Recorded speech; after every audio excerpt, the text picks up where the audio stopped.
Hello, in front of me I have Garmin Vivosmart 5 and I'm gonna show you how to change the watch face on this device.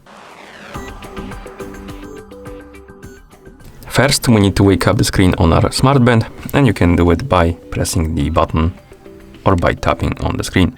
Once you wake up the screen, you can press the button to open the menu, then scroll through the menu, find the option called watch face and tap on it. And here you will see the list of watch faces, and you can scroll through it by swiping up and down on the screen. Find the watch face you'd like to use on your smartband and then tap on it to select it and apply it. Like this. And that's how you change the watch face on this device. Thank you for watching. If you found this video helpful, please consider subscribing to our channel and leaving a like on the video.